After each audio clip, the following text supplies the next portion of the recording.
Good afternoon. Good afternoon. Okay. I'm glad to be back in North Andover. I have two families. I was in two marriages. My first marriage was to a woman who came after we divorced. There's a green thing here. I should talk more into it. And my two children went to Brook School here, and I was always coming down to look at athletic events, and I actually knew my way to get here, all that tricky 495 business. And I spent a lot of my life learning about William Clarence Matthews. It's been an exciting part of my life. Also, you'll notice that, Lynn, that I put Harvard's famous colored shortstop in quotations, because lexicon is important these days. And so I tell students they can use the word Negro if it's in reference to some quotation or context where that's appropriate. Colored shortstop, we wouldn't say today. We would put that in quotations because that's how Matthews was known nationally. He had quite an interesting experience in politics, died at 51. But even in the obituaries or the headlines in the black press, even cited Harvard's famous athlete. He was a wonderful athlete at Harvard, and we'll get into that a little bit. So Matthews, let me make sure I know what I'm doing. Yes. The genesis of my interest in Matthews, well, the genesis is I was an avid baseball player, taught high school for 10 years, coached baseball, read about baseball, then felt courageous enough to offer baseball classes at Middlebury College. Baseball really does, you can learn a lot about America, baseball, especially if you deal with baseball and race, if you deal with one of my favorite preoccupations academically, the course on segregation in America, baseball and race used to be called segregation in America, the Negro Leagues. But that's a term you still have to explain. Negro is okay in that context because it's an adjective. That's what the leagues were called. And that's a course that I've taught on a number of occasions at Middlebury. But so fascinated by baseball, played baseball, knew nothing about the Negro Leagues, for example, which were undertaken first in 1920. They were organized in 1920, but there was a lot of black baseball before then. The color line was imposed in baseball. Baseball was integrated before it was segregated. During the Civil War, soldiers on both sides played baseball in their leisure time. Baseball exploded in interest after the Civil War. Soldiers from both sides fanned out, like Johnny Appleseed, brought baseball throughout the country. And baseball in the late 1800s was enormously popular, and was popular for the next 50 years until the 1960s in America. Baseball, every town had a town team and a church. There were church teams and industrial teams and club teams, and we have posters in the Historical Society at Middlebury. One of which I like is displayed as fat men against lean men. You had a baseball game. Baseball was everywhere. So I was keen to find out about it. And then I was a Red Sox fan, thrilled at the excitement of integration. Jackie Robinson and Willie Mays and the other early baseball pioneers after 1947 when Jackie Robinson first played for the Dodgers. But I was a Red Sox fan, and I remember in my naivete, I'd say, boy, I wish the Red Sox would get a black player good enough to play for them. Unaware, naive, of course, about the inherent racism of the exclusion of blacks in Boston. But I was a Red Sox fan. And my high school years, my college years coincided with the civil rights movement. So an interest in civil rights in America was natural. Along came this book. This is the book I bought in 1971. Only the Ball Was White. It stays in print. And in that in that book is just this passage. I'm not going to read all of it, but you can read some of it. And what is being said here is that it says 1906. It was actually 1905, as we will see. A few gentle waves on the placid surface of the big leagues over the color question. There were a few again. And Saul White wrote, and he wrote that there was a rumor that William Clarence Matthews would be soon joining a major league team. And talked a little bit about his Harvard education, and talked and said that it was likely that this fellow, who's pictured, John McGraw, was trying to get Matthews on his team, the preeminent team of the era, the New York Giants. Because McGraw was famous for being an adversary of the color line. He tried to get a player named Charlie Grant on his team, calling him a Chief Tuckahoma, because there were Native Americans who played baseball during segregation in the major leagues. So they said, see, I think he says it here too. It was probably John McGraw, but it wasn't.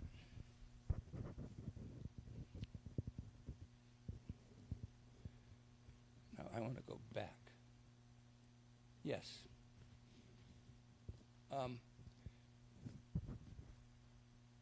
Yes. It was not John McGraw. What Peterson was responding to was this comment in Saul History's History of Colored Baseball, 1907. Saul White was a player and a manager and a historian. And he said, one of the leading players is advocating the entrance of colored players in the National League with view of signing Matthews of Harvard. So Peterson was merely reflecting on this earlier source.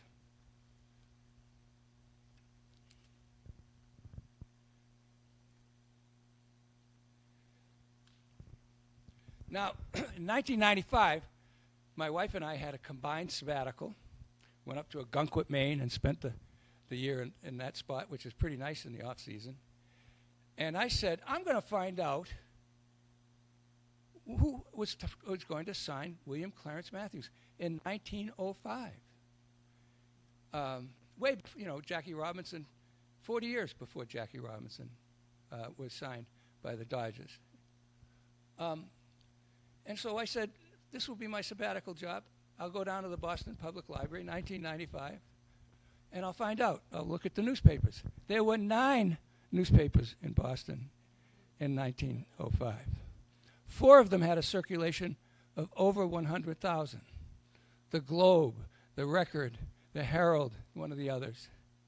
There were 9 of them, and I said, well, I'll just start looking through the summer of 1906. I'll see what 1905 rather. I'll see what I can find out. That was a microfilm, you know. I got rotator cuff surgery after and I looked through a lot of these newspapers until I found this in the Boston Traveler, not an especially well-regarded newspaper, but it said, quite reasonably, Matthews may play ball with Tenney's team. Will Matthews, the Negro ball player whose antics at Harvard and later on the Burlington team in the Vermont League, wear a Tenney tribe uniform? Tenney was the manager of the National League Boston team, called the Boston Nationals, later the Braves. That's the question of the hour. It's very probable he'll become a member of the Boston Nationals very soon. It's been hinted at. A person on the inside, Captain Tenney, has long been hunted for this player. That's the source of the rumor that Matthews was going to be joining a Major League Baseball team in violation of the color barrier. The color barrier went up in 1887. Big game was, as I said, sort of unharmoniously integrated from the end of the Civil War to 1887. A player named Cap Anson, who was the greatest player, white player of the day, played for Chicago. He has the famous saying, "Get that black guy off the field."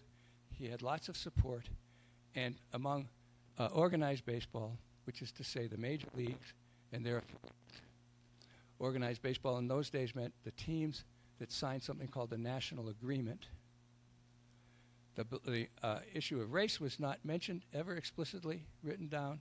The national agreement mostly was organized to honor contracts, so there wouldn't be so much contract jumping. People would go from one team to the next, but they got a little bit more money. It was a national agreement. At the same time, there were independent leagues, often called outlaw leagues. And Matthews, in 1905, played in one of those in Vermont. We'll talk a little bit about that. But this was the source. This article that I was able to write about revealing this, I thought I was a hero of the day. I found out which manager it was. It was Fred Tenney. Naturally, Fred Tenney had a bad team in Boston, near last place. Had a terrible middle infield. Of course, for 4 years, we'll get into this too. At 4 years, he'd been watching this great player across the river, playing for Harvard, who could really make a difference on his team. So there's some logic to it, as well as sort of hard to believe. 1905, if you know anything about American civil rights history, it was not a good time. Okay, so that's it. And I wrote a piece for the Baseball Research Journal. I said, it wasn't McGraw, it was Tenney. But then the more you looked at Matthew's life, the more interesting it all became.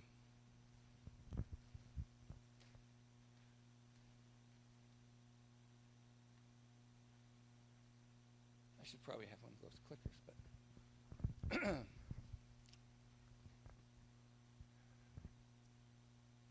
so, and Matthews was quoted in The Traveler with these very sort of impressive statements about he should be playing. I think it's an outrage that colored men are discriminated against in the big leagues. What a shame it is black men are participated forever from participating in the national game. Americans who love fair play should rise up in revolt. Many Negroes are brilliant players. Well, the word got out.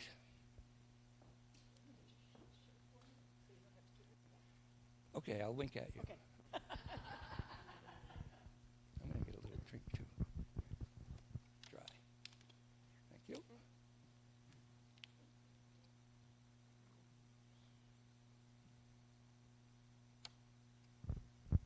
But there was a response. This, of course, from an Atlanta newspaper. Go ahead.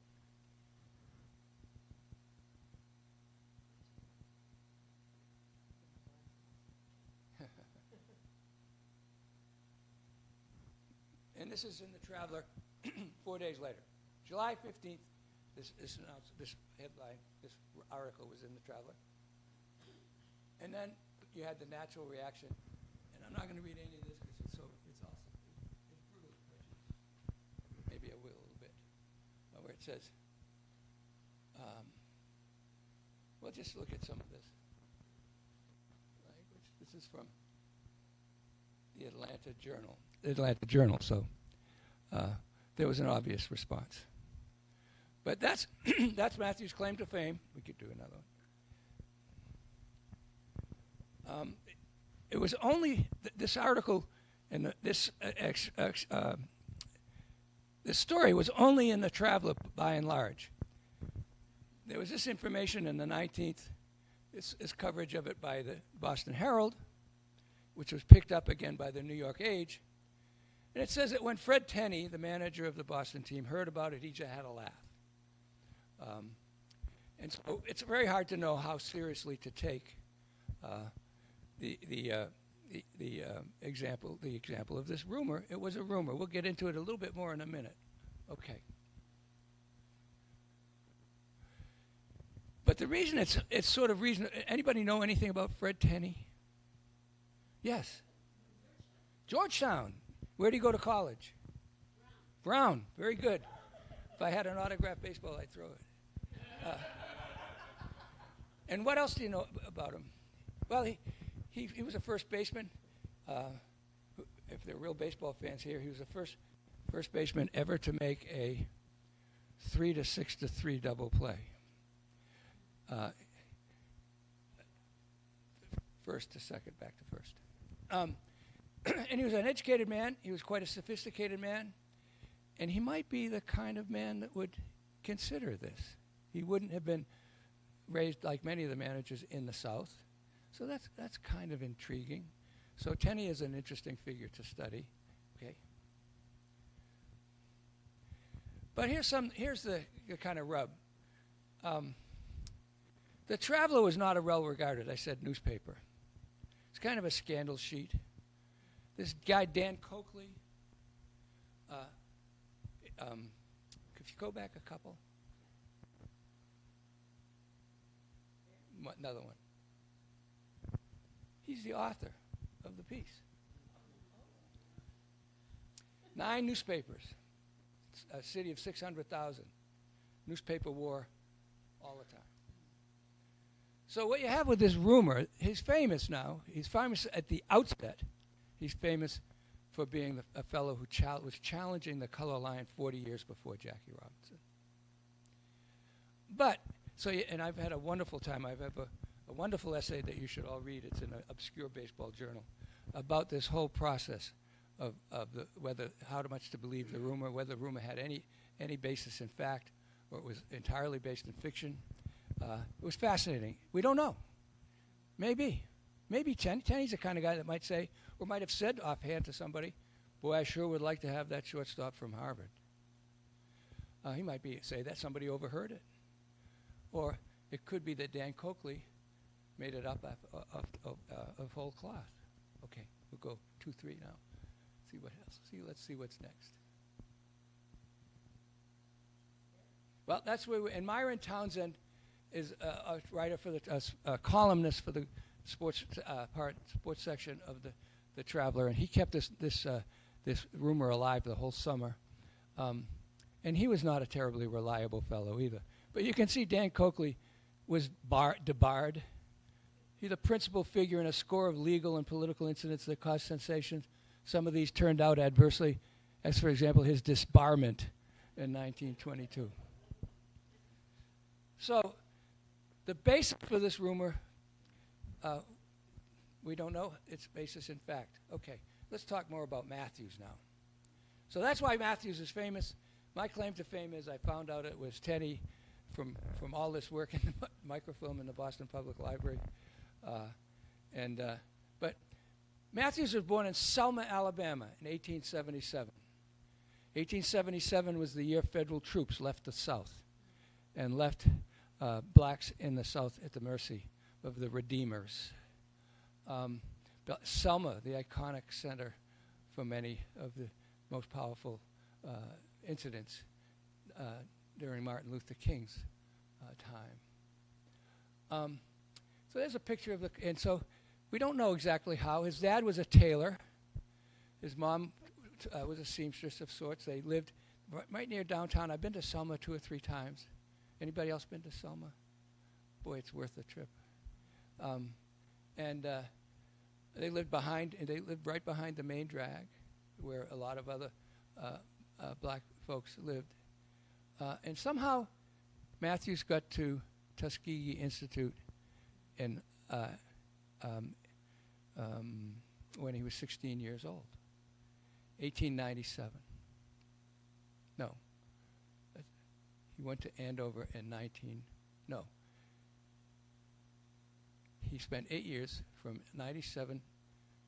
It was, anyway, when he was 16, he went to Washington. And we don't know how he got there. We don't know whether Booker T. Washington had heard about him, maybe from his early athletic exploits, or whether his family was aware that Tuskegee was only up the road, a few dozen, I think about 50 miles. So anyway, he ended up at Tuskegee. Okay. And I use some of these slides in my classes. And Booker T. Washington, as most of us know, had a particular strategy. Come up from the bottom up. And he had taught thrift, patience, and industrial education. He was the most powerful black person of his time. And that's true. There was something called the Tuskegee Machine, which was very powerful in getting black people placed in government jobs and elsewhere. The Atlanta Compromise was a famous speech he made, where he said, cast down your bucket where you are, emphasizing agriculture, but get land, learning how to do these things. There's as much dignity in tilling a field as in writing a poem, etc. So Matthews had this intimate relationship at Tuskegee with Booker T. Washington. He also was quite important in terms of athletics there. Booker T. Washington's half-brother was the director of athletics. Matthews was on the first football team they had. They had a baseball team. So it may be that he had something of a reputation as a ball player at 16 when he went to Tuskegee. The opportunity to earn $1 in a factory is worth infinitely more than the opportunity to spend $1 in an opera house. Well, this doesn't sound much like the person that Matthews is going to discover later on, W.E.D. Du Bois at Harvard. Okay, let's go to the next one. So Matthews was, as far as you can tell, you go to the archives at Tuskegee, and it's a little difficult to get much information, but you do see his record, his grades, and so forth. And he was a star there. And it's very likely that Booker T. Washington, who spent half the year in Massachusetts, had a house in Weymouth. So it's very likely that Booker T. Washington found a way for Matthews to go to Andover. Andover had 5 black students, and Matthews did. They were not opposed to having black students on their campus. And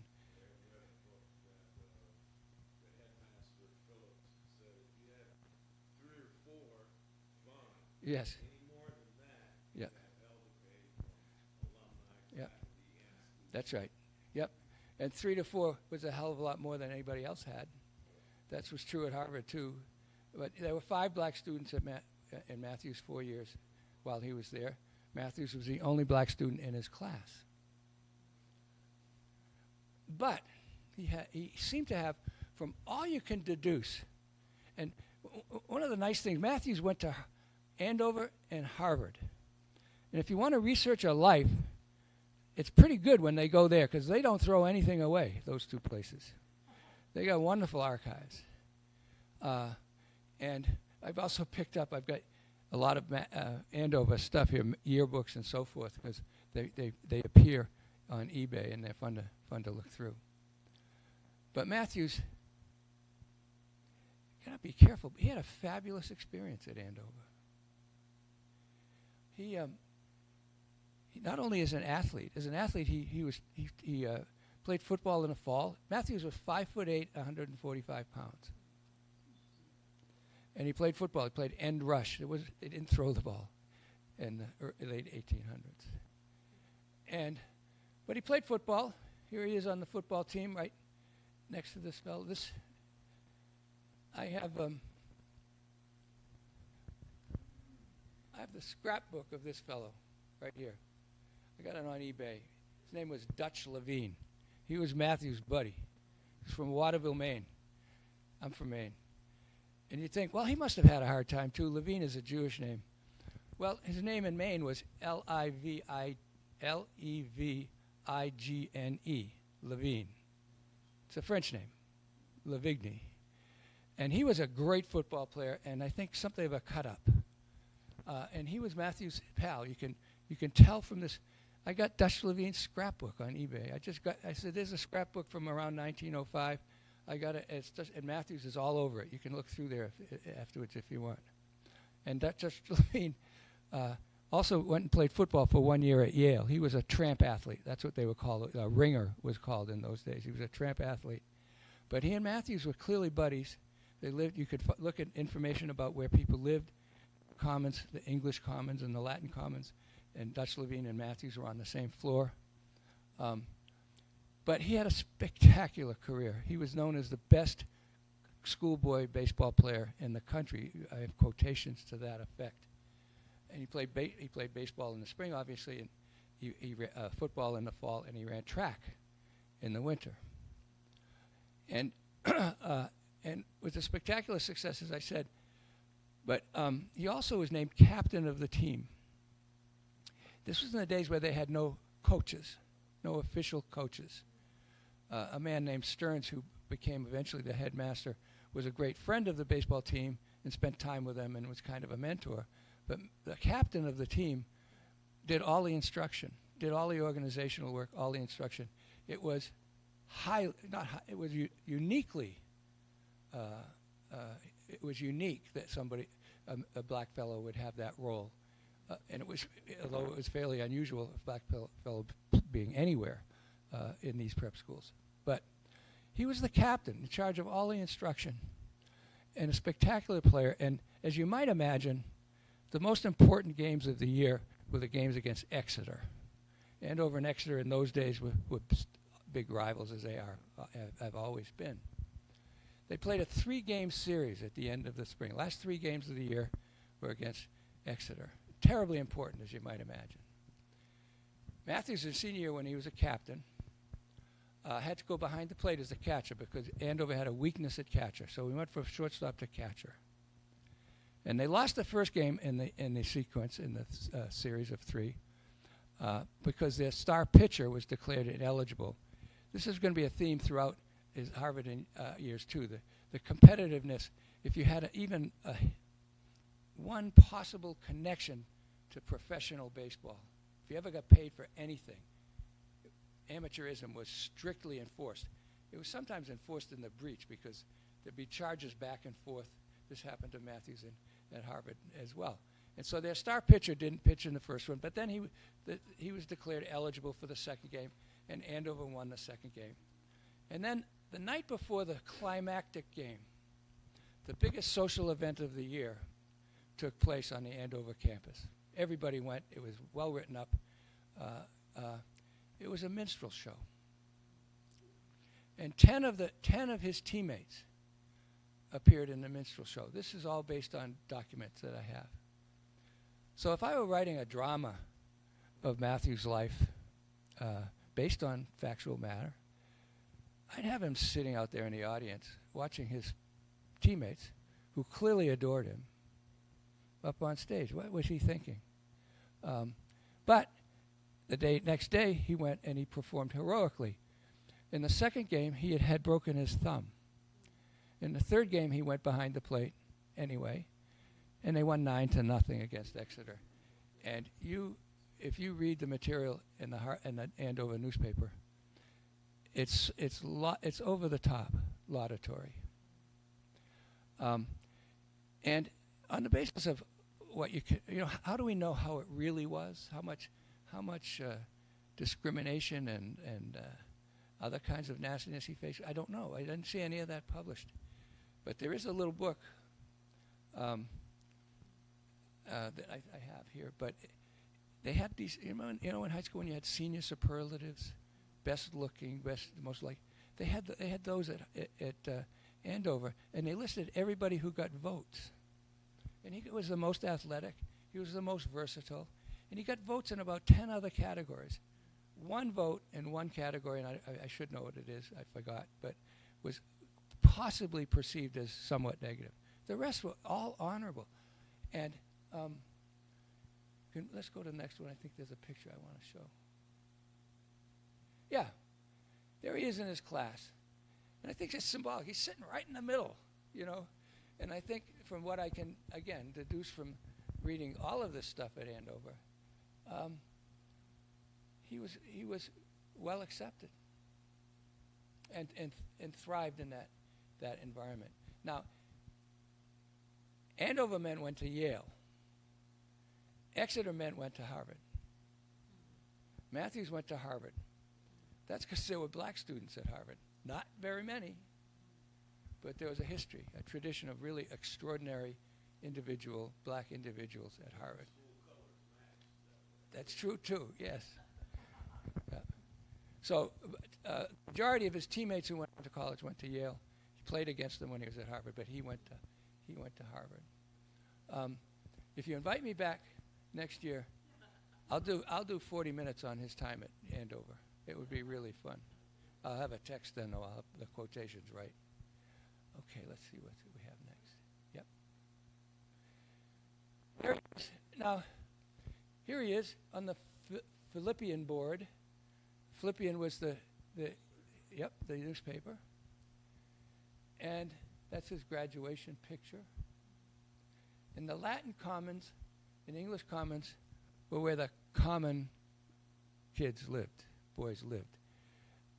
Other boys with greater means found places to live in town, fairly elegant places. This is where the scholarship guys lived.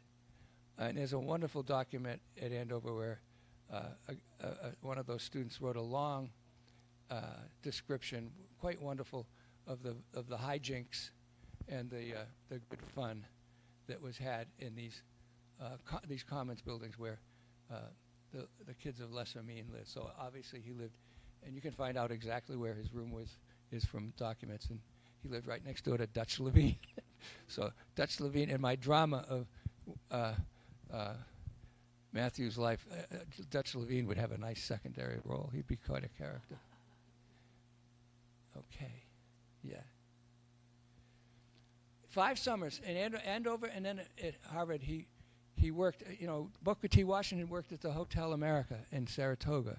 It was very common for academic kids students who were academic to spend their summers. Not just academic kids.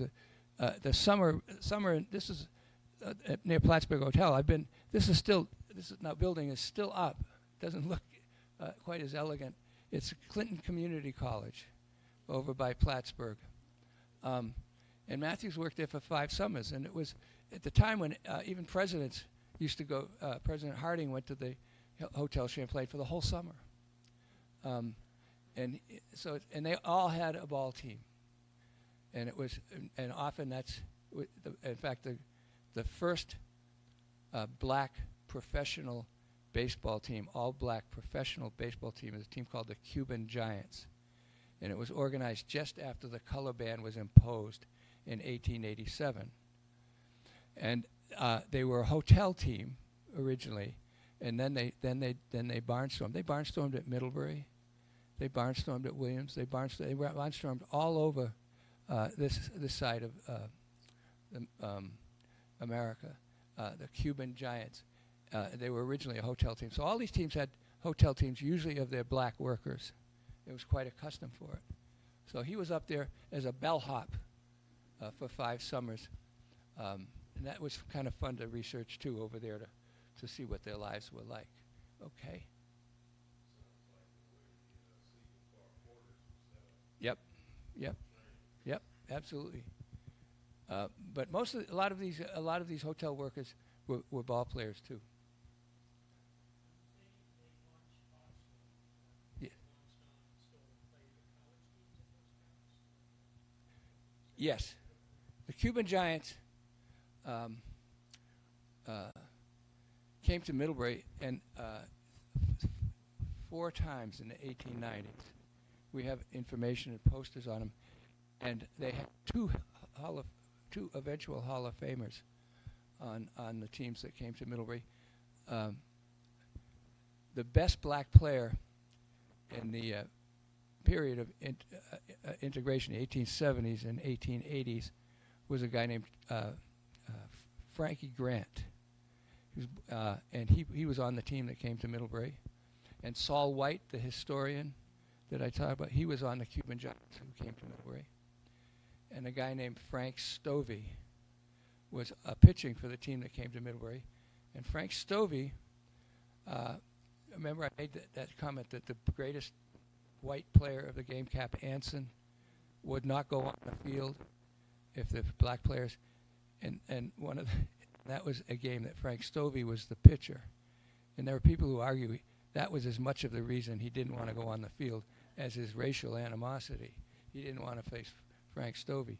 So, yeah, the Cuban Giants are a fascinating story. Oh, no, they were playing the college boys. Yeah. They had come from Williams, and they were on their way to the University of Vermont.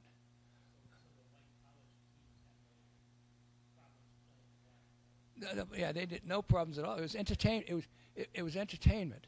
You understand? These players, the black players, like the Cuban Giants, and there were other barnstorming black teams that were playing white teams. They were better than the white teams almost always. So their goal was to entertain. So you'll see on the posters that we have in the Historical Society at Middlebury comments about their coaching. You'll love their coaching, or they promise of this or that. It was, in the Negro Leagues itself, there was a team that played with all the other great teams, the Homestead Grades and the Pittsburgh Crosses and so forth, called the Indianapolis Clowns. There was clowning in the Negro Leagues too, and it was in order to, you had to entertain these white fans. And often, if you remember the Globetrotters, I remember the Globetrotters in the 50s and 60s, it was minstrelsy, really. I mean, white people dressed up a blackface, but they parodied their own racial stereotypes in order to get white people to come. So there was that. So anyway, here comes, so Matthews comes to Harvard. He gets into Harvard. Matthews, you can look at Matthews' grades at Andover. They were good. He was a good student. He wasn't brilliant. In fact, he had to take entrance exams to get into Harvard. He couldn't pass math. Also, that endears me to him. He came to Harvard with a condition in math. He hadn't passed the math entrance exams. Please.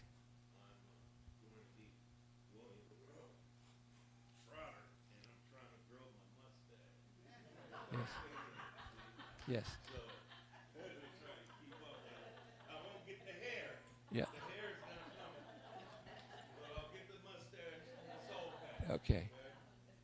Well, you know Trotter from here. Trotter, Matthews undoubtedly knew Trotter, but couldn't find anything which talked about their interaction. But Trotter was a firebrand. You know that, right? He was an anti-Booker out to the core. And but Matthews inevitably ran into W.B. Du Bois. And if he didn't run into him personally in any significant ways, he certainly ran into his way of thinking about racial uplift, which was opposite Booker T. Washington. He thought that you should educate yourself. You shouldn't just have to learn a trade. You should, if you want to be a philosopher, you should be a philosopher. If you want to be a musician, you should be a musician. And he had posited this idea that the talented 10th will lead other elements of the race. So they couldn't have been, and of course, Booker T. Washington is from the Alabama, the Deep South. Where was W.B. Du Bois from? Yeah, is that it's Great Barrington near was yes. Next slide.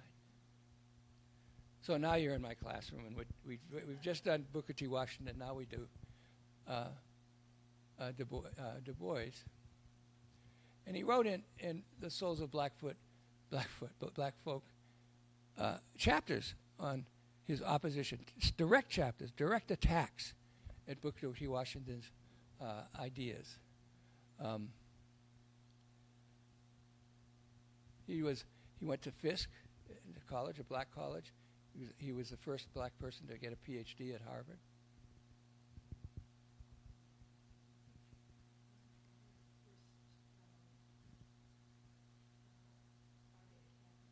That could be, yeah. Okay, next slide. This is just a poem by a poet of the era, Dudley Randall, and I won't do all 4 stanzas. It seems to me, said Booker T., it shows a mighty lot of cheek to study chemistry and Greek when Mr. Charlie needs a hand to hoe the cotton on his land. And when Miss Ann looks for a cook, why stick your nose inside a book? I don't agree, said W.E.B. I should have the drive to seek knowledge of chemistry or Greek. I'll do it. Charles and Miss can look another place for a hand or cook. Some men rejoice in skill of hand, and some in cultivating land, but there are others who maintain the right to cultivate the brain. So these are I select these only because these are influences on the young Matthews. Okay. So he gets to Harvard. It's a bigger scene. He goes out for football in his first semester there. He takes a legitimate program. You can see his grades. He didn't get great grades, but he got good enough grades. his freshman year, he was tried out quite a bit at quarterback. Football, they had a full season. They played 10 games, but only one game mattered. The Yale game. Yeah. Yes. Yes. Yeah. But so he played wonderful baseball there. There would be 150 candidates for the baseball team every year. And they had sub-teams. They had class teams. They had the next team behind the varsity. Matthews played for all 4 years. He didn't play in every game his first year, but he scored the winning run in the Yale game. Again, it was a series of 3. In the climactic Yale game, in the Polo Grounds, where McGraw's Giants were playing. So McGraw certainly had a chance to watch Matthews. Scored the winning run and before 10,000 fans at the Polo Grounds. And then his next 3 years, he made the team every year. Of course he made the team. He batted in the middle of the lineup. He played in the middle of the field. He had tremendous hitting skills. He was fast. He could hit home runs. He stole bases. He was a demon in the field. I contend he was the best player for his last 3 years on the best team in the country. That means to me, you're a pretty good player, but I have felt comfortable saying Matthews could be regarded as the best college baseball player in the country in 1904 and 05, at a time when the best college baseball players walked off their college campuses onto a major league roster. So the fact that he was a marvelous player. I like all these pictures I get, and I don't do it intentionally, where Matthews is always right in the middle. So it's, sometimes you can find a photograph that sort of conveys the reality of the situation, and he's right in the middle. Here he is on a couple of baseball photographs. They played on Soldiers Field. They had Soldiers Field by the stadium. He batted, his last 3 years, he batted .336. If you know batting averages, people tell you now they're not as important, but they are. .336, .340, and .344 on teams that won 80% of their games. They beat Yale 3 of the 4 years Matthews was there, and then in his fourth year, senior year, Yale came back and won that game to everybody's great dismay. Okay, next. This would be a part of the drama if I were to be writing it. This fellow, Sam Aparius, was the captain of the Georgetown team in 1904 and coach of the Georgetown team in 1905. Georgetown was on Harvard's schedule. And Sam Aparius would not play get on the field with Matthews. He boycotted the game individually. The irony is, and this is why the drama is good, he was from Selma too. So you have these townsmen on opposite sides. Now, maybe this is where we do. I don't think I have a slide. Matthews is famous in Harvard lore because this, like college teams do now, they had a spring trip. Harvard had a spring trip. In the first 3 years Matthews was on the team, he didn't go on the trip. He stayed home because the teams they scheduled, the University of Virginia, Georgetown again, Annapolis, would have forfeited their games. They wouldn't have come. Okay, so Matthews stayed home. His senior year, the team abandoned their southern trip. They canceled their games with those schools I've just mentioned, and they found 3 other games. They found, and I can remember 2 of the names just from my reading last night. They played Syracuse and Williams, who were also down in that part of the country, but they said, sure, we'll play it, And so Matthews went his senior year on the trip because the team supported him to that extent. So he became somewhat well known as the black fellow for whom the Harvard team abandoned their spring trip, but they didn't. They went and played these other teams. Now, let's see what's next. Go back. So, if you remember back there, Peterson, in Only the Ball Was White, said, quoting Saul White, in 1906, all of this stuff happened, and he played in Vermont of the Northern League. So I'm at Middlebury, and I have access on microfilm to the Burlington Free Press. Matthews is playing on the Burlington team in the Northern League. He's finished with college.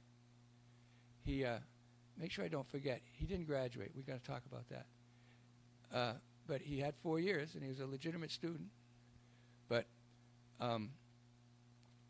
so he goes and plays Vermont. He's getting paid. I think he's probably the only black guy playing with a white ball team in the country. But that's not the color line. That's an independent team. That's an outlaw team. So it doesn't count as a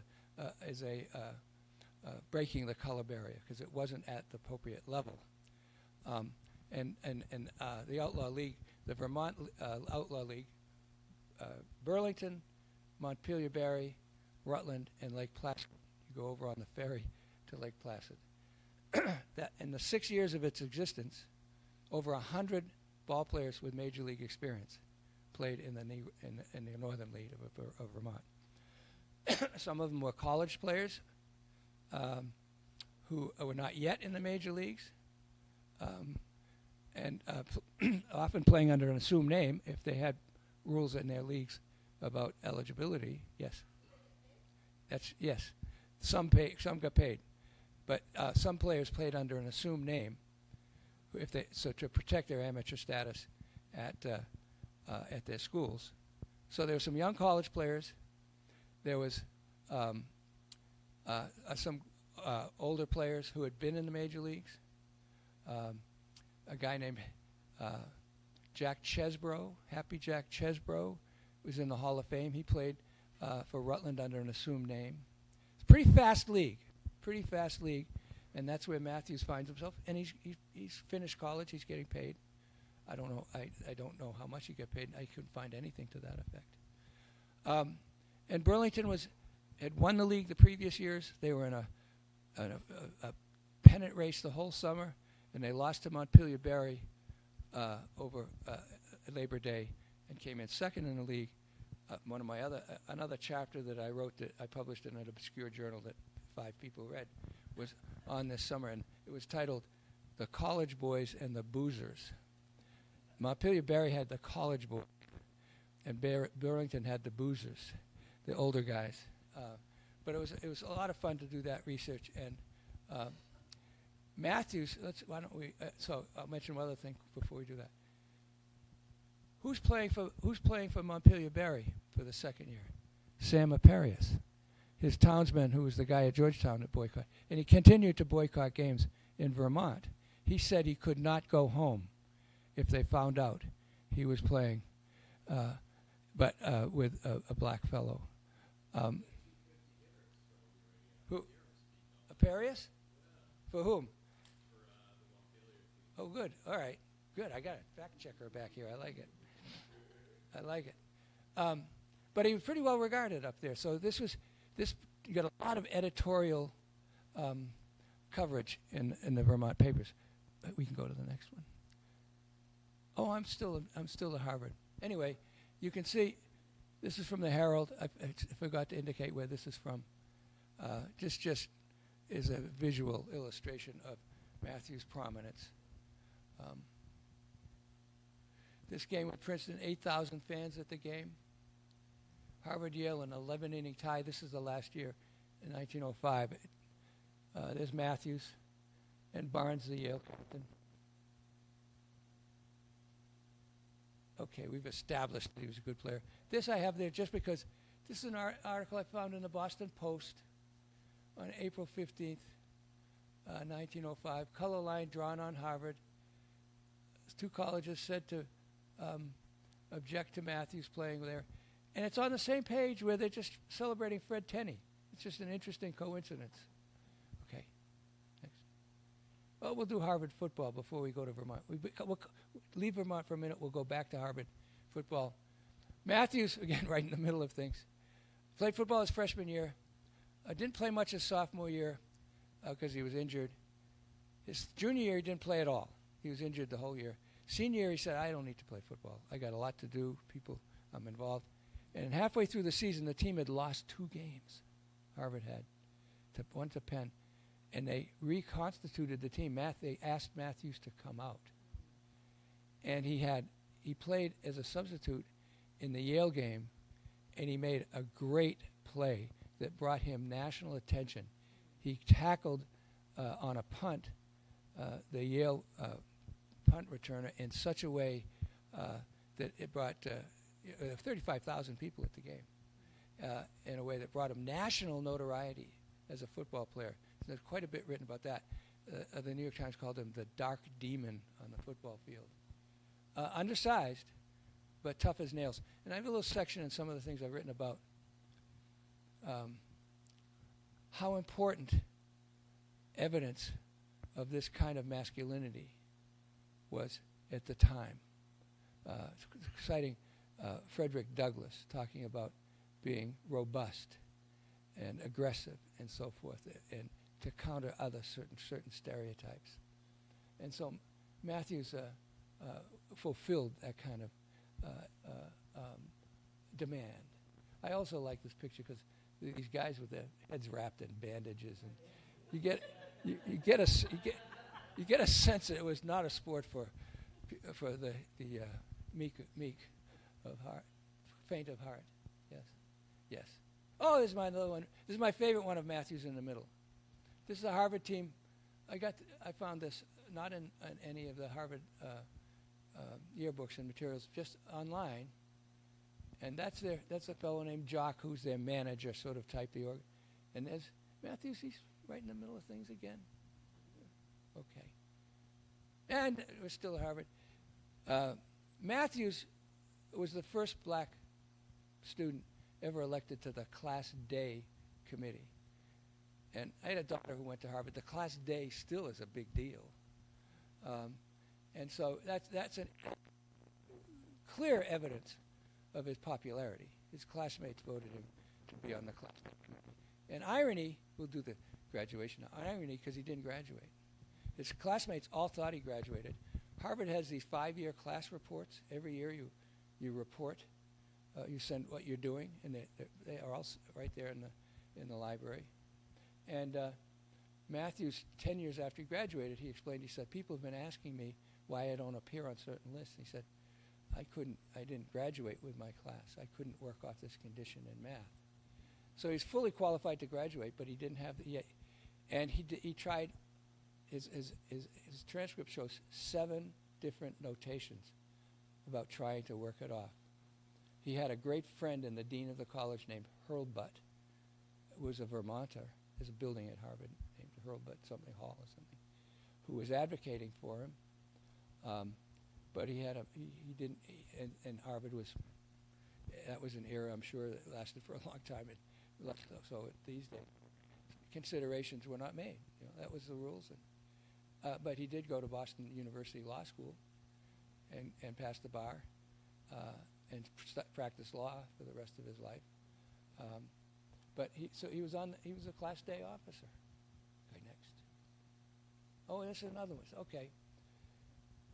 He was quite celebrated in the press, especially in 1905, his senior year. McClure's magazine. I have that too here. I didn't put it out. McClure's magazine was one of the foremost journals in America at the time. It was muckraking journal, if you're familiar with that term. And a muckraker named Henry Beach Needham wrote a 2-part series on the college athlete. And he devastated the college athletic scene for recruiting problems. They didn't call it recruiting in those days. They called it proselytizing. I thought our coaches are all over the country now proselytizing. And in this And it showed example after example of abuses in the college athletic scene. It exempted one, Needham exempted one figure, one person. This is where I first found this picture that I use a lot now. And it said underneath the picture, and you'll see it said this in the first slide that I showed, Harvard's best player. And Needham called him an example and a moral. So that brought him quite attention. I always look at it and say, yeah, he didn't cheat. He didn't play for money and then lie about it. But how could he? He's black. He's, give me a break. But he didn't. He was pure in his approach. Okay, next. Oh yes, that's my it's pretty bleeded out here sort of. But I didn't ever have. There are no pictures of Matthews playing for Burlington of the Northern League. He went from Vermont, living in Vermont now. So I have a friend who did a watercolor of Matthews in his Burlington blue piping. Okay, another one. And oh yes, we'll do a little more. We'll go to Vermont. We're supposed to go to Vermont now. This is downtown Vermont, downtown Burlington. Still looks kind of like this. They had next slide. This is the ferry over to Plattsburgh where they played there, and then they had a special train, the ballpark train, a spur off the train line. The trains were very, very, very involved in early baseball. I was reminded during this research that trains preceded cars by decades. We had these iron horses going all around the country and hadn't even invented a car. They weren't prominent until the 1910s, really. Okay. And then there's a couple of the players that played in that league. Colby, Jack Coombs. I just got back. I went to Duke University last weekend. I saw a basketball game there, which was kind of fun. And they're Jack Coombs Field. Colby Jack, he was a student at Colby, played in the major leagues, a very good player, not in the Hall of Fame, but a very good player, and then went and coached for 25 years at Duke. He played for the Connie Mack's A's, who was a very good team. He was in that league. He played for Montpelier Berry. He was their best pitcher. At Harvard, Eddie Grant played in that league. Eddie Grant was at Harvard with William Clarence Matthews, but they never played on the same team because Eddie played for professional baseball in the summers. He didn't want to adhere to the amateur requirements. Anybody know anything about Harvard Eddie Grant? He was killed in the First World War. He was the only ball player killed in the First World War. Next. And this is just sort of my Happy Jack Chesbro's in the Hall of Fame. Pitched a little bit for Rutland at the end of the year under an assumed name. Ed Roebuck was a good major league pitcher. He pitched both ends of a doubleheader in his first summer in the major leagues. Played for Chicago. He went to Notre Dame, but then he did a year, his senior year when he was playing in the Vermont League. He fell in love, got married, and did his senior year at the University of Vermont, and left Vermont and then had a wonderful 10 or 12-year career in the majors. And Rube Vickers was more controversial than Matthews because Rube Vickers had a terrible reputation as a jumper, a kangaroo. He's called a kangaroo because he jumped from team to team to team to team. Great pitcher, though. And he would often be reinstated in Major League Baseball. I took a slide out of him for the Pittsburgh Pirates. He had a good 8 to 10 year career in the majors, but he played that summer on the Burlington team, and it was widely criticized in the press. Next one. All right, now this information was obviously coming to the traveler from Montpelier Berry. They draw the color line and object to playing in the same game with Harvard man. Well, that was not true. That was true of one player, Aparius. Next slide. The editorial commentary in the papers, all four teams had local papers, was overwhelmingly pro-Matthews. So you can see, one Vermont paper, upholds such idiocy. That would have been the Montpelier Berry. Then this one. There is a chap called Aparius in Vermont, came here to play ball. Hails from a state where the best citizens, quote unquote, burn people alive at the stake. They see the Apaches and go them one better. Another racist statement. Good chap, too good to play ball with a graduate of Harvard College. If he goes to heaven, he want a box stall to himself. Scat! Vermont has no use for him. Believes in the doctrine all men were created free and equal. Aparius is good. Vermont believes in the doctrine. Aparius is as good as a colored man if he behaves himself as well. Anyway, better wash and go south. Okay, so the editorial commentary. So Vermont was an interesting experience. Okay, next. And that's just a headline from one of the papers, from the Burlington paper, on a day when Matthews had a great game. Next. Now, the question is asked, Cuban Giants, for example, why didn't he play for the Cuban Giants? Why didn't he play for any of these other traveling black teams? Well, they weren't making any money. They had no education, most of those ball players. They were living hand to mouth. Baseball was making a living. Matthews got a law degree. Why would he play baseball and full time on one of these traveling teams? And that's the traveler commentary saying he should begin the battle of life somewhere else. Does he expect to star in the Cuban Giants or scintillate in the National League? Anyway. So, next. So Matthews graduates from Harvard. He's impoverished. He has no money. He said on his Harvard application his goal was to return south to teach. It's clear that that was Booker T. Washington's goal for him, too. But he got in the north, and he said, I don't think I want to go back to Alabama. So he got a law degree at Boston University. Then I found this wonderful, 2 months before he died, a guy, one of the sports writers at the Chicago Defense, William Nunn, wrote about Matthews, and I had very little. I said, you understand, he got to Andover when he was 20. He finished Harvard when he was 28. So he's not a spring chicken. But I said, certainly he continued to play ball for a while, but I couldn't find anything. And then this Nunn thing gave very direct description. He played 4 years in a league for Beverly, in Beverly, Mass. They have a good library, historical society. And he played in a league in Maine for Biddeford. Biddeford is the nearest team in the Maine league to Boston. So he played 15 games in 2008 for Biddeford. And his experience his experience for Beverly was quite wonderful. You can see the lineup. There's Laughlin. Laughlin was Eddie Laughlin. He played both in Vermont League and for Harvard. He was a friend of Matthews, we can assume, if they were teammates. And then batting, the shortstop there, Matthews played second, the shortstop, McGinnis. Anybody know who that is? Any ball fans here? Great player from Gloucester. That's his picture. Stuffy McGinnis is his name. Stuffy McGinnis. And he's that short of a Hall of Famer. Had a lifetime batting average over 300. Was a really good player. He's a kid, and he and Matthews and Laughlin made Beverly a powerhouse in the league surrounding Boston. They called themselves the Massachusetts Champions. And I have that clipping because the Philadelphia Giants was a traveling black team.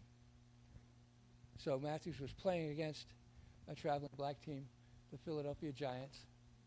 And Lloyd, the shortstop, is one of the 5 greatest black players ever. Pop Lloyd, John Henry. Lloyd, he played before the Negro Leagues were established. So he played on these traveling teams. And then Bruce Petway was a catcher just short of the Hall of Fame. So it was a good traveling team. You can see they had a good game. Giants won 3-2. And that's Stuffy McGinnis. So when I found this clipping by Nunn, it opened up, he continued to play for 4 or 5 years and had a good time. He could be a ringer. There's a guy named Brown who wrote a book about Stuffy McGinnis, and I was able to call him on the phone, and I said, you wrote a lot about Matthews, but you didn't write about much about how he was received by the fans. And he said, why would I do that? And I said, well, he's black. And he said, he's black? This guy wrote a book about McGinnis. He kept talking about William Clarence Matthews, Harvard star player and so forth. He had no idea. But you can be sure that he was getting some spending. They played at the Peabody Field, and they played before 3,000 to 3,500 fans when they played a game. It was a big deal. Baseball was a big deal, and they too. So that would be in the drama, right? You'd have Matthews coming to bat with Stuffy McGinnis, and all the guys arrayed in the field are black. And then also he had jobs. His law practice had to get rolling. People generally believe that he practiced law with William Henry Lewis. I'm not so sure about that, who was a significant black political figure in Boston. But he was selected to supervise athletic teams in Boston high schools. That's white public schools. Okay, next. And one of the schools where he coached was Noble and Greenough School. And they've had this picture up in one of their rooms. Somebody said, I think this is your guy, Carl. So Matthews was a coach at of whatever these are, fifth formers or something there. A number of those characters had significant roles in Boston life.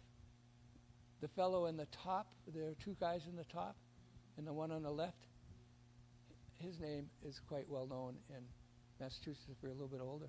That's Leverett Saltonstall. Yeah. So as Matthews coaching them. The graduation drama was that Greeno, he was a classmate of a Greeno at Harvard, and who was tutoring him. He took the math exam, the qualifying exam, 3 more times, made 4 other appeals, and never got any headway.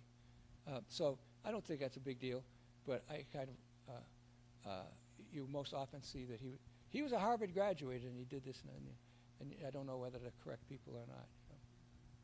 He qualified to graduate all his other subjects. He had enough credits. There's Lewis. Lewis was a political figure in Boston, the first rank. He lived into his 90s. He was an All-American football player at Amherst. Then he came and coached at Harvard when he was at Harvard Law School. He was Matthews' assistant coach for the 1905 years. He was clearly a mentor figure to Matthews. Wonderful football player. Matthews, in 1912, was appointed the assistant district attorney for Boston. He was selected for that role by President Taft. He succeeded Lewis in that role. And David, who wrote the short history? David Blau. How do you say? Blauvelt. Yes, he found a nice quotation from a Boston newspaper of a law case that Lewis and Matthews heard together or participated in together. There's a fellow who knows all about Lewis named E.J. Albright and down on the Cape. He doesn't think that Matthews was in Lewis's law practice, but that they knew one another well, and Lewis continued to be an important force in his life. The war years, he was not in the Army. They're a little bit obscure. He was practicing law. Okay, next. Then this is the real surprise. I'm going over my time, I suspect. I'm almost done. It's okay? Marcus Garvey. I was in the Middlebury Library, and we have the Booker T. Washington papers, 8 volumes. I thought this is going to be wonderful. And I found 3 or 4 items that didn't do much. Didn't tell me how Washington got him to Andover or any of these other things. But right up above was the Garvey papers, 11 volumes. It had an index. And I said, well, what the hell? I'm in the library at the same place. I'll look at the Garvey stuff. Matthews' name all over it. And Matthews is in the Republican Club at Andover. He's in the Republican Club at Harvard. He's a Bookerite. What's he doing with this black nationalist figure? Well, he was his lawyer. He was hired as his lawyer. But he spoke on behalf of Garvey, and he tried to recruit people. David found a lot on this, too.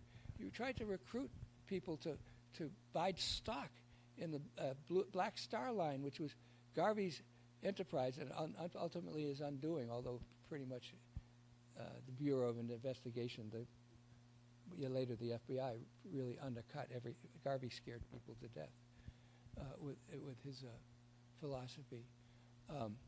But Matthews was his attorney. And what's the next slide? I may want to come right back here. Yeah. Well, you know this. These are the tenets. I make my students really look closer. These are the tenets of Garvey. So he knew Garvey. He was his right-hand man for a couple of years. And it seems very discordant with his political positions otherwise. And then, next slide. And then, I try not to put pros on slides, but Garvey was deported for fraud. The government got him out of their hair. And he went to London. And in 1928 in London, he gave a speech. And in this speech, he said he was undercut by his own people. The Consul General, William Matthews, that's William Kelly, to me and my organization, whose advice I acted on, he was also in the government. When I was indicted by the government, they called him out from serving as a Consul General, and after convicting me, they made him Assistant Attorney General of the United States. Well, that's true. So Garvey said, how could I win a case in court when my own lawyer was working against me? So that's an interesting episode. Well, I found this scholar, William Robert Hill, who is the editor of the Garvey papers. He's a legitimate scholar, a Garvey expert. And I said, how can you do this? How can this be? And he said this: Garvey, in a cynical attempt at exoneration, simply manipulated Matthews' period of employment. Worked for Garvey, worked for Coolidge right after that. And said he was framed. But even then, he said he's just by guilt by a kind of coincidence of chronology. And Hill says at the bottom, Garvey's Universal Negro Improvement Association inherited a definite number of holdover Bookerites, many of whom Garvey would have found extremely congenial given their opposition to social equality, philosophy usually attributed to Du Bois and the NAACP. Moreover, Garvey needed a fixer, and that person was Matthews. He said it was a practical relationship. But that's an area of research that could be productively done. There's a lot written about it. Okay, next. And then so Garvey gets deported, and Matthews is all of a sudden working for Calvin Coolidge, getting him elected in 1924.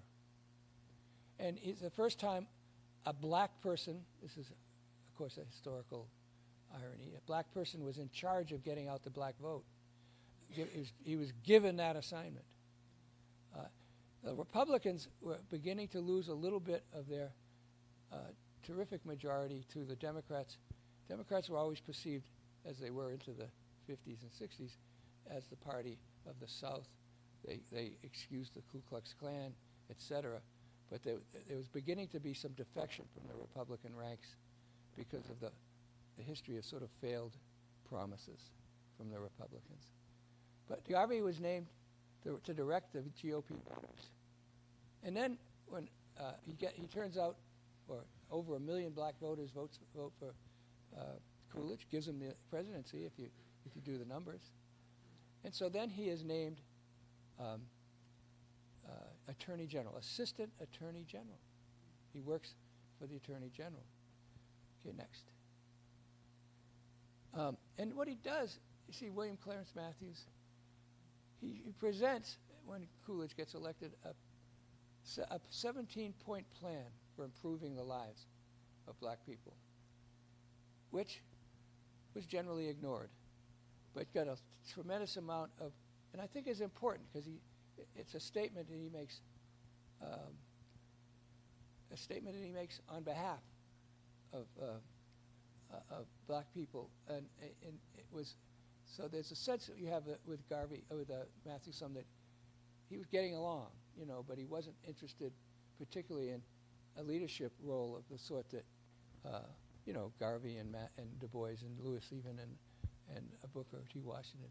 But it's an assertion. But then so Coolidge gets elected in 24. Matthews gets a job in the Attorney General's office. He works in Washington. He works in Nebraska. And in 1928, he's working on a water adjudication matter in San Francisco. He comes back. He's 51 years old. He comes back in April of 1928, and he dies of a perforated ulcer. No kids. He had this beautiful wife, Penelope Nellie Lloyd. I don't know what a perforated ulcer is. Yeah. Yeah. Yep. Yep. Well, no, but he was in Washington, and there are many occasions where, in the black press especially, where he has face-to-face conversations with Coolidge, the president. Of course, no conversation with Coolidge went very long, But so he was well placed. You'd think he got good medical care.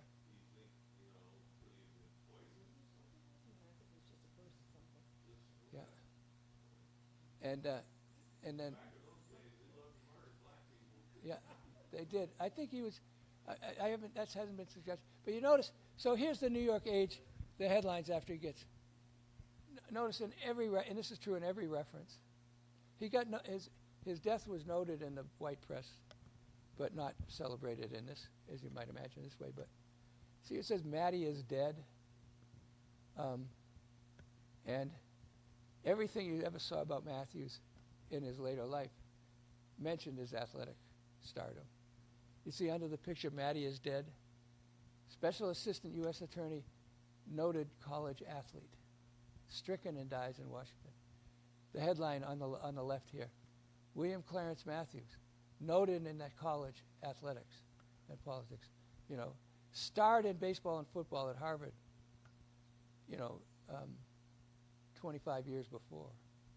So he's buried in Cambridge, at Cambridge Cemetery. I spent a whole afternoon looking for the I didn't find it, but my friend did. Next slide. Okay, there it is, over there on the right. Now, I don't know who this woman is underneath. Were they two? I couldn't find any relationship. Penelope Bell Lloyd was Matthew's wife, but this person, the dates are all wrong for that relationship. And she survived him, but so it's there. If you want to go to the, I don't know if it says Cambridge Cemetery in the thing. I think I went to Mount Auburn. No, it's right across the street from Mount Auburn. Okay, well, if that may be why I couldn't find it. But here's just a couple of things. This trophy down here at the bottom. So Matthews is now known in baseball circles. That's the Ivy League championship trophy. You win the Ivy League in baseball, you get that trophy. I don't know. You get your, okay. The picture in the middle. He's in the College Baseball Hall of Fame. I got a chance to write that up. The baseball card on the right is a wonderful artist named Fred Grindler, who made baseball pictures, portraits, 300 great black baseball players. So Matthews is now in that circle. Up on the top right is a banner which appears in Burlington at Centennial Field, celebrating Matthews as having come to Burlington in his only season as a professional. And then this picture in the middle is from the program for the College Hall of Fame induction. So he's now in the world, but I was found prideful. I discovered him, and by making the connection between Peterson's book and Saul White's book, and it's been a thrill. It's been a thrill, absolute thrill. I stopped doing Matthews, and now I'm old, and so now I think 80,000 words on Matthew somewhere. I should go back to it, but I like living above ground. You know, I like. I have grandchildren. Well, do you want to finish the slides, or do you want to take I think there's questions? one more. Put together. That's Yeah, it. just that That's, one. now, Okay. can I do one thing? Yeah. Keep going. That's the end of the slideshow. I think okay. That's the ball field at Middlebury. Go, keep going one more. Okay. Remember we talked about Barnstorm's Cuban Giants team? Cuban Giants had the same name for a few years, and then they were sponsored by someone else, and somebody else took the name over. Oh. And the ex-Giants, it just means we're the real Giants. But see the bottom, second to last line? Come and see them play and hear them coach. And that's a reference to entertainment. Go back to Matthew. Okay. There we go. So, thank you for listening. I don't know what time it is. Does anybody have any questions that they may want to ask Carl? Question, but I read somewhere, Carl, that 1,500 people came out to his That's right. funeral. That's And this is how much he was loved in the Boston area. funerals in Washington. Oh, I thought Oh. it was in Boston. Okay, because he was buried in Cambridge. They brought him back after the service. Okay. And President Coolidge did Oh. President Coolidge, I didn't think I was using it at all. President Coolidge sent a telegram. Attorney General sent a telegram. But 1,500 mourners at the, you're right.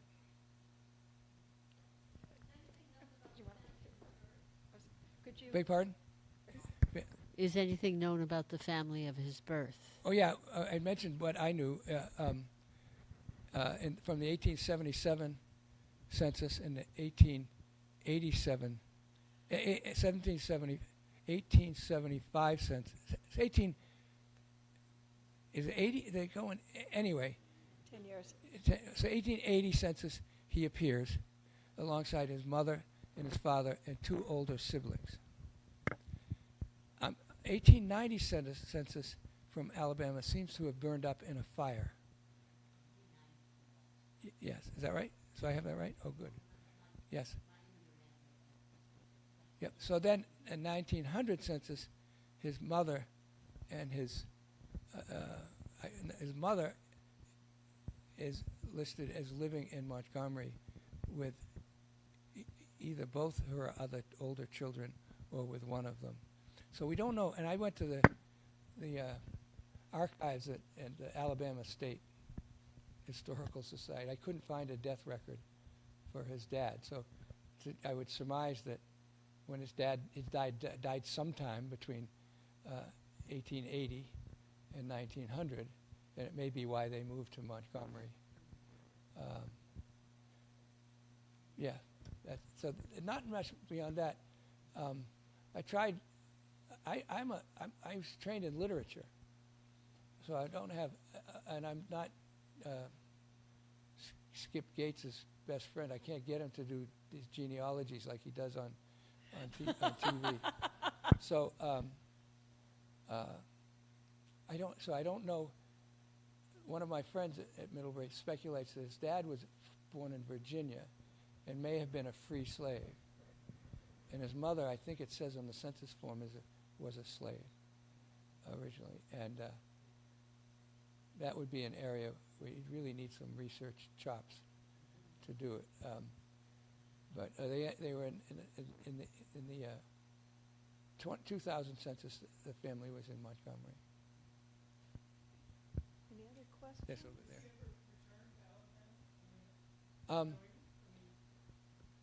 So the question is, did he ever Yeah, yeah. return to Alabama?